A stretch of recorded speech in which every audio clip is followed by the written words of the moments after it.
रवींद्र धंगेकर हे शिंदे गटात गेलेले आहेत, ते तुमच्या सोबतच आलेले आहेत, त्यांना काय शुभेच्छा द्याल आणि तुम्ही रंग लावला?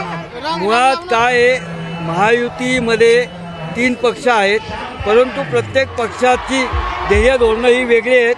कुणी कुठल्या पक्षात जावं आणि कुणी कोणाला पक्षात घ्यावं याच्यावर आमचा काही विषय नाही. मी भारतीय जनता पार्टीचा कार्यकर्ता आहे. राज्याचे नेते माझे देवेंद्रजी फडणवीस आहेत.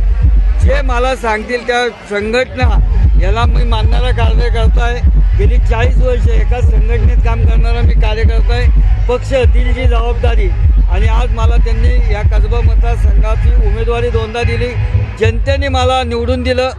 जनते आणि पक्षाचा शिस्तबद्ध सेवक या पद्धतीने मी काम करत आहेत.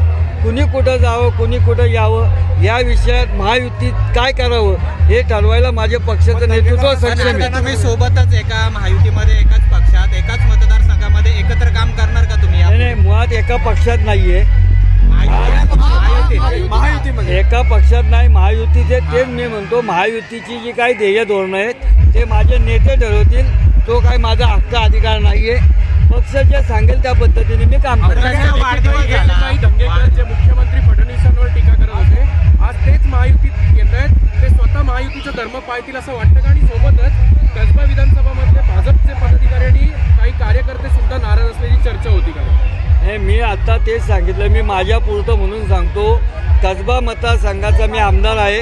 कसबा मतदारसंघाचा आमदार म्हणून मी काम करतोय.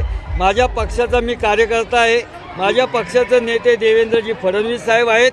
महायुतीमध्ये काय करायचं ह्याचा ठरवण्याचा अधिकार देवेंद्रजी फडणवीस साहेबांना आहे. ते जे सांगतील ते काम आम्ही करणार. तुम्ही कसब्यातून निवडून आलाय, पण धंगेकरांचा परवा वाढदिवस झाला. त्यांच्या कार्यकर्त्यांनी मनातील आमदार म्हणून बॅनर्स लावलेले होते कसबा मतदारसंघात. या अशा छोट्या विषयांवर मी बोलत नाही. चला.